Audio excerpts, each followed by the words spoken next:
নমস্কাৰ কৃষ্ণদা।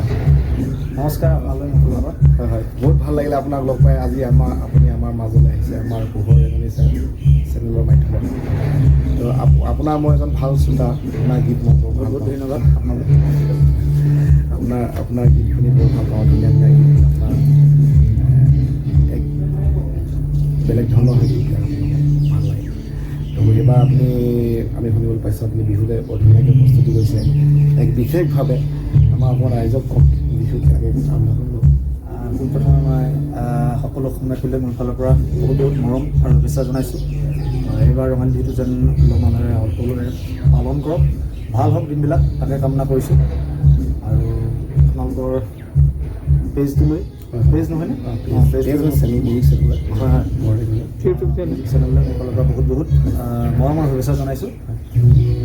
গান কৰি আছোঁ, নাজানো কি ইমান ভাল কৰিছোঁ বেয়া কৰিছোঁ।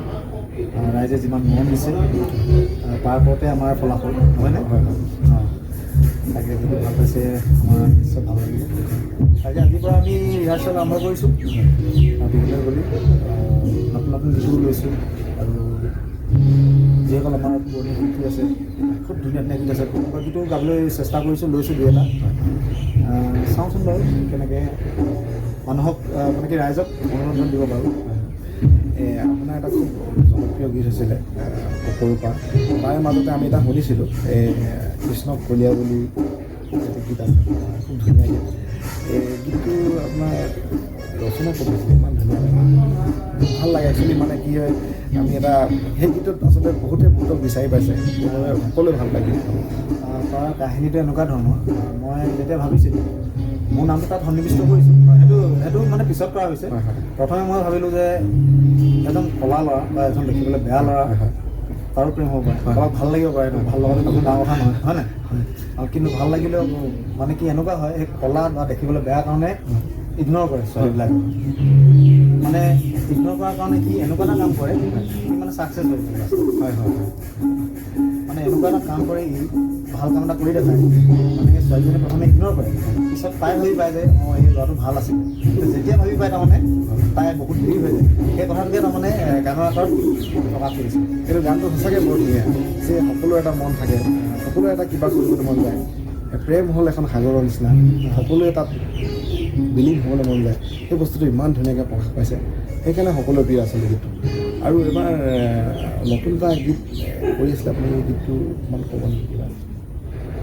নতুন গীত কেইদিনমানৰ আগত এটা মই গীত দিয়ানা বুলি মডাৰ্ণ চং আমাৰ মিলাই লিখিছিলোঁ। সেই গীতটো মই অডিঅ'টো ৰিলিজ কৰিলোঁ।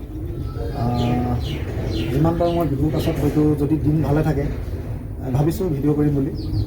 আৰু এইখিনিতে মই আৰু এটা কথা ক'ব লাগিব, এই কৃষ্ণকলীয়া গানটো মানে অৱদান যথেষ্ট আছে বেলেগৰ। মৃন্ময় আছে, মৃন্ময় ঋত্বিক, আপোনালোকে শুনিছে চাগে, ৰমেন দানৱ, ত্ৰিদীপ ৰঞ্জিত, সকলোৱে মিলি মেলিহে কৃষ্ণকলীয়া সম্পূৰ্ণ হৈছে। তাতে আমি বিশেষভাৱে শুনিছোঁ আপুনি বৰ ধুনীয়া সংগীত ৰচনাও কৰে, এইবোৰে অকণমান ৰাইজক ধুনীয়া কৰোঁ নে কেনেকুৱা কৰোঁ নাজানো আৰু নিজৰ গানবিলাক কৰিবলৈ চেষ্টা কৰোঁ। হয় হয়, তাৰ মাজতে কোনোবাই কয় যে দাদা বা কৃষ্ণ গানটো কৰি দিব পাৰিব, যদি মই সময় থাকে কৰি দিম বুলি কওঁ, কৰিবলৈ চেষ্টা কৰোঁ। গৈছোঁ শিকি আছোঁ এতিয়াও, কিমানখিনি পাৰিছোঁ নোৱাৰিছোঁ নাজানো, কিন্তু ৰাইজেহে গম পাব। হয়, আপোনালোকে এইখিনিতে মই এটা কথা কওঁ যে আপোনালোকে কৃষ্ণদাৰ গীত যদি পোনপটীয়াভাৱে লাইভ শ্বৰ কাৰণে পাবলৈ বিচাৰে তো আমাৰ ডেছক্ৰিপশ্যনত তেখেতৰ নাম্বাৰ আৰু সবিশেষ দিয়া যাব, আপোনালোকে তাত যোগাযোগ কৰিব। আৰু পটাপট অতি সোনকালে আপোনালোকে যোগাযোগ কৰিব। আৰু বিহু এতিয়া বুকিং চলি আছে, নহ'লে তেখেতলোকৰ আপোনালোকে বহুত ঠাইত অনুষ্ঠান ৰাখিছে, হৈছে প্ৰায় ঠাইতে হৈছে। হয় হয়, সোনকালে আপোনালোকে যোগাযোগ কৰিব। আৰু সিহঁতে বিশেষ বিশেষ অনুষ্ঠান হ'ব বুলি আমি আশা কৰিছোঁ। আৰু খুব আমি আজি তেখেতৰ যিটো আপোনাৰ প্ৰেক্টিছত আমি আহিছোঁ, তেখেতৰ ইমান ধুনীয়াকৈ এটা পৰিৱেশ সৃষ্টি হৈছে, ইমান ধুনীয়া সংগীতৰ ব্যৱস্থা কৰিছে, তো আমি যথেষ্ট ভাল লাগিছে।